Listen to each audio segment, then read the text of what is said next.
बसंत ऋतु का मौसम था। एक मादा बतख अंडे देने के लिए सुरक्षित जगह की तलाश कर रही थी। कुछ देर के बाद उसे एक सुरक्षित जगह मिली। उसने 5 अंडे दिए।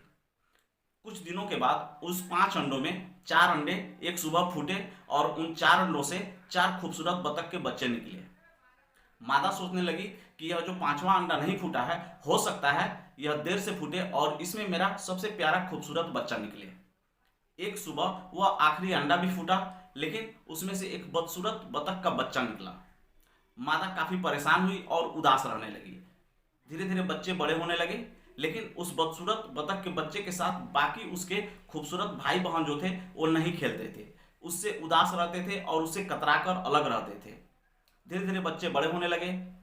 कुछ दिनों के बाद एक झील में बतख ने अपने आप को देखा। उस बदसूरत बतख ने जब अपने आप को देखा तो वह उसको रोना आ गया कि मैं इतना बदसूरत क्यों हूँ, मेरे चलते मेरे भाई बहन और मेरी माँ उदास रहती है। मैं इन लोगों को छोड़कर कहीं और चला जाऊंगा ताकि ये लोग खुश रहें। और वह यह सोचकर उस घर को छोड़कर किसी दूसरे जंगल में चला गया। दूसरे जंगल में गया, तब तक शीत ऋतु की शुरुआत हो गई। बर्फ गिरने लगी। उसके पास खाने को भी कुछ नहीं था। वह काफी परेशान हुआ। इधर उधर भागते हुए वह एक मुर्गी के घर गया। मुर्गी ने उसे चोंच मार के अपने घर से भगा दिया। वह किसी दूसरे बतख के घर गया। उस बतख ने भी उसको वहां से भगा दिया। वह रास्ते चलते हुए एक कुत्ता उसे दिखा, लेकिन उस कुत्ते ने भी उसे नहीं पूछा, कुछ नहीं कहा।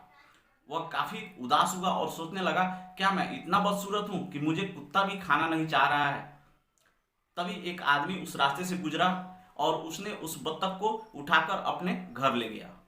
वहां 2-4 दिन उसके घर में रहने पर एक बिल्ली वहां उस बत्तख को परेशान करने लगी।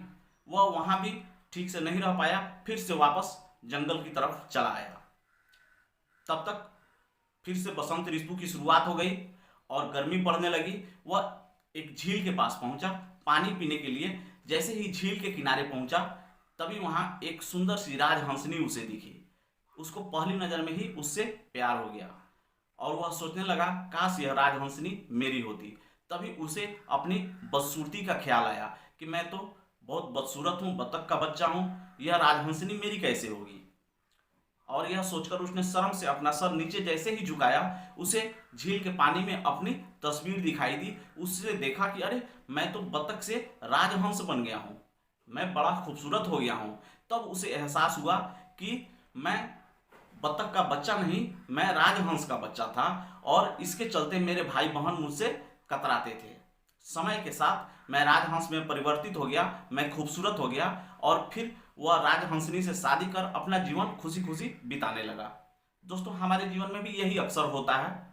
समय के साथ में हर इंसान की खूबसूरती उभर जाती है और वह जब अपनी खूबसूरती को पहचान लेता है, अपने गुणों को पहचान लेता है, तो वह अपने सारी कठिनाइयों को दूर कर सकता है।